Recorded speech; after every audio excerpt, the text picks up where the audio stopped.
ভারত যদি মনে করে বাংলাদেশকে 5ই আগস্টের পরেও আগের মতোই তারা রাজনৈতিকভাবে হস্তক্ষেপ করবে, নির্বাচনে কারসাজি করবে, ভারতের সেই ভাবনা ভুল।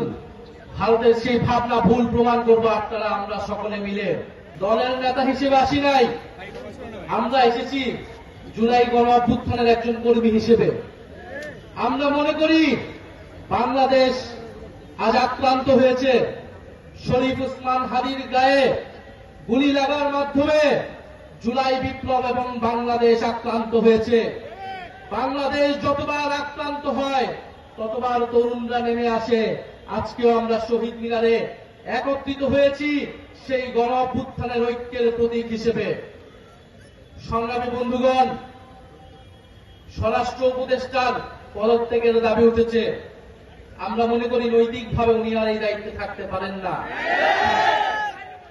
5ই আগস্টের পরবর্তীতে আমরা দেখেছি বাংলাদেশের আইন শৃঙ্খলা ফেরত আসে নাই। বাংলাদেশে জুলাই গণ অভ্যুত্থানের অংশগ্রহণকারীদের টার্গেট করা হয়েছে, শহীদ পরিবারদের টার্গেট করা হয়েছে, মামলা বাণিজ্য করা হয়েছে, বিচার ঠিক মতো করা হয় নাই। তারপরেও আইন উপদেষ্টা, স্বরাষ্ট্র উপদেষ্টা তাদের পদে বহাল ভাবে থেকেছেন।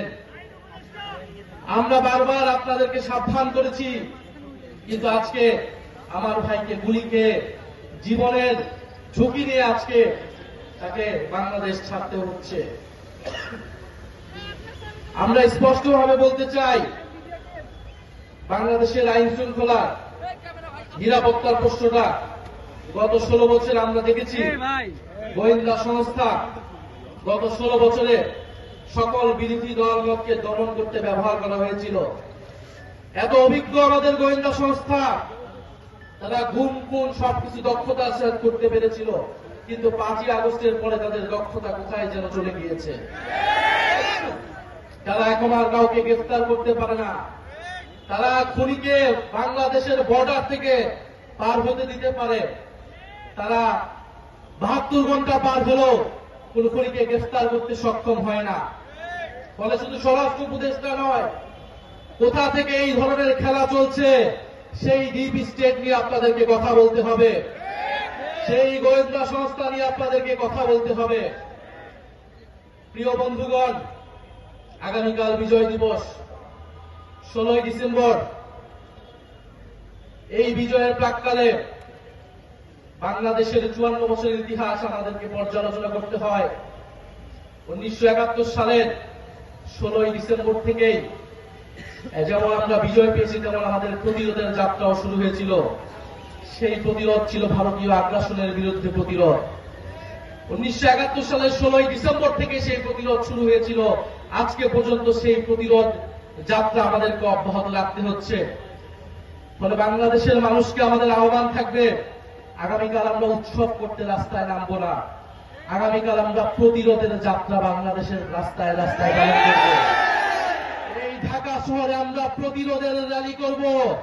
আমরা ভারতীয় আধিপত্যবাদের বিরুদ্ধে, বাংলাদেশ বিরোধী সকল ষড়যন্ত্রের বিরুদ্ধে আগামীকাল বিজয় দিবসে আমরা 16ই ডিসেম্বর ঐক্যবদ্ধ হব।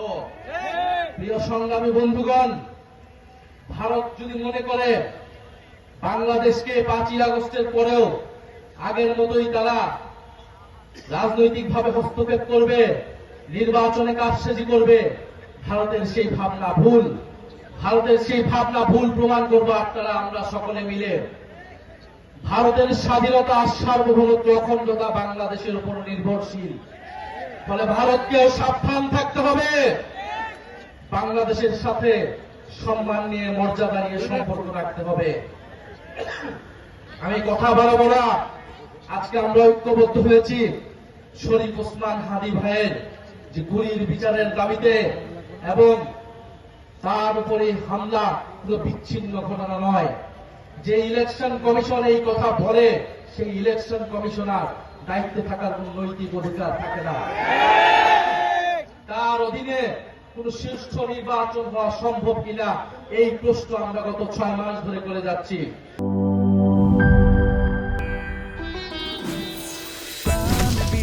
মশলা বেস্ট হবে বেস্ট প্রাণ বিরিয়ানি মশলা, টেস্ট হবে বেস্ট। প্রাণ, জীবনের স্বাদ।